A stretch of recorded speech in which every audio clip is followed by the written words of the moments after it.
This is another theme that shows up in the struggle for self-love, and it's the I'm not okay theme.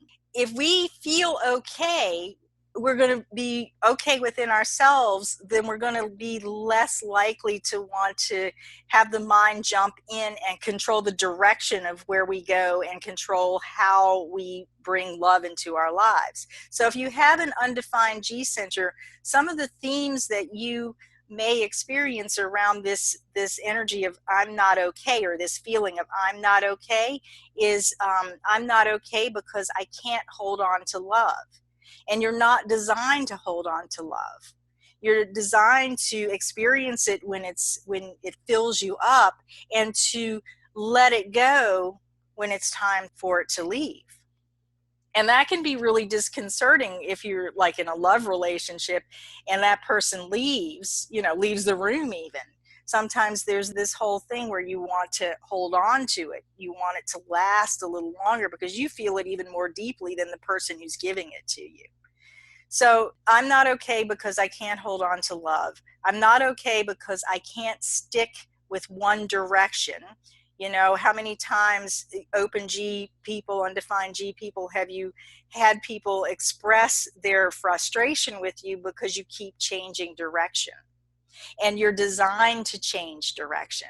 You're designed to have multiple directions. You're designed to try on all kinds of identities. And that gets down to I'm not okay because I don't know who I am. You're really not designed to know who you are. You're designed to enjoy the process of, and the wonder of, I wonder what it's like to be this person. I wonder what it's like to feel like that person.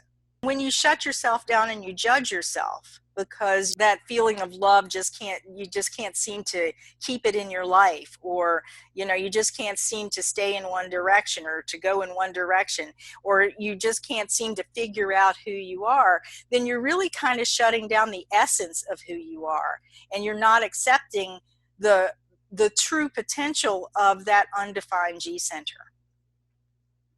So if you have a defined G center, you're going to experience this I'm not okay feeling in a different way. You're going to feel like you're not okay because I'm not okay because I don't feel safe being myself. This G center that's defined makes it so that you're radiating your identity out into the world. It's a very vulnerable position to be in sometimes, or it feels very vulnerable. So there's this sense of, is it safe to be me? Is it safe to show who I am, or do I need to hide myself? So I'm not okay because I don't feel safe being myself. I'm not okay because I don't feel accepted for who I am.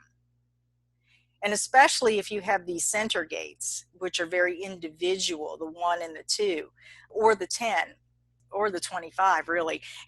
You're an individual by nature, that's who you are. And you're not really designed to fit in with other people's directions. You're designed to have your own direction. And then I'm not okay because my direction in life is different from everyone else's. And like I just said, you're designed to have your own direction, and it doesn't need to fit in with anyone else. So just take those in, undefined G people and defined G people, and see what bubbles up for you.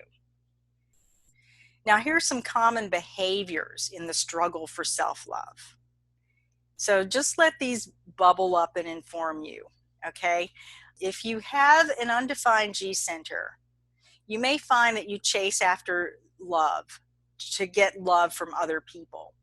This is generally the behaviors of an undefined G versus a defined G, but we're not looking at the whole chart.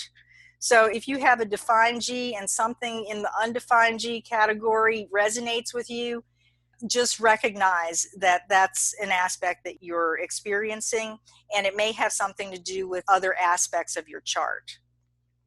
So chasing after love from others, undefined G, hanging around with people or locations that aren't healthy for you. Remember that you feel that in your G center.